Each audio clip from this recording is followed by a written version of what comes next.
Hello, my name is Natasha Hamilton, and I'm doing my informative speech on sex trafficking and child abduction. Just really briefly, I want to say I did have surgery on my mouth. I can talk easily. It's not painful to talk, but I can't move my mouth a whole lot. So just bear with me. It's not going to be like this on my actual speech day. The Lovely Bones was a film made in 2009. The film follows 14-year-old Susie Salmon from both her home on Earth to her home in heaven following her untimely death. Susie was abducted, sexually assaulted, and then murdered by her neighbor, with whom her family was friends with for years.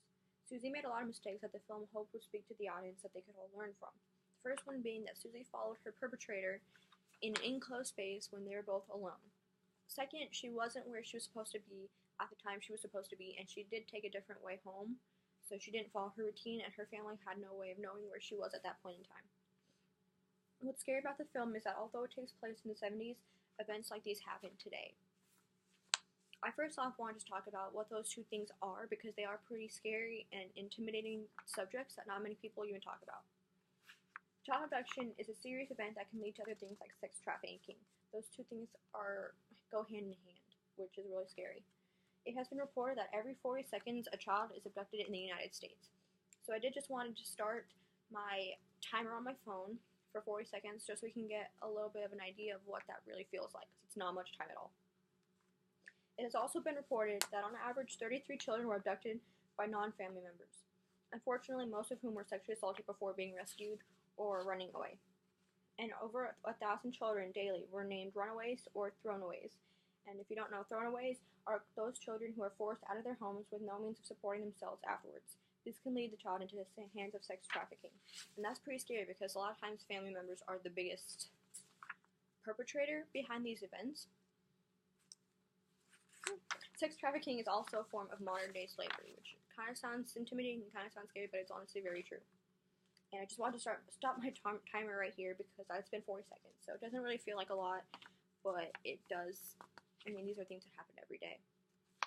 Sex traffickers will use different forms of violence, threats, lies, debt bondage, and other forms of coercion to engage in this commercial sex against their will.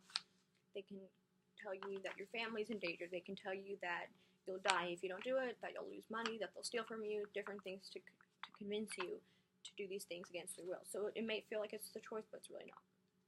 Runaways and homeless youth are a few of the many individuals who find themselves in a sex trafficking situation. These individuals might find themselves in the sex trafficking trade for a few days, a few weeks.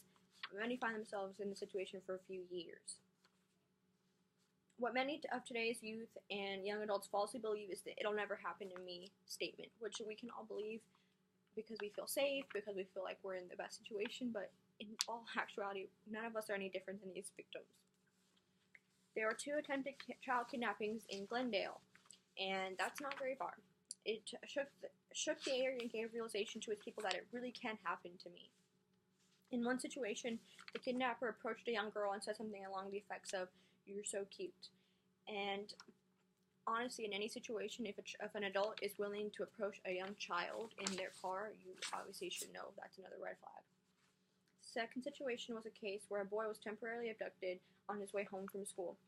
The boy was snatched by a man who was in his 40s and 50s, and the boy was, luckily, he was saved by a student who saw him being kidnapped and was contacted 911. But now that I've discussed those types of things and we can kind of get an idea of what they're like, it's really important to know why we need to know it, what are the measures we need to take against it to make sure that these don't happen anymore. First of all, remember that an adult is never going to need help from a child. They're never going to need help to find their dog from a child. They're never going to need help with their other daughter or son. They're not going to need help either. Adult is never going to need help from a child. You also should know how to fight back. This could be something as simple as when you're being dragged away to hold on to a stop sign. That could buy you a lot of time. It could also just be something as simple as knowing what to do when you're in that situation. So knowing how to get out of a car, knowing how to get out of a room or anything like that. And knowing why it's important, because it really could just be you. There's nothing different from you and the victims. In 80% of the abductions by strangers, the perpetrator and child first meet within only a quarter mile of their home. So you could be endangered in your very home.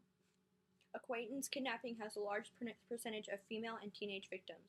It's often associated with other crimes like physical and sexual assault, occurs at home and neighborhoods, and has the highest percentage of injury. So, it's teenagers like me.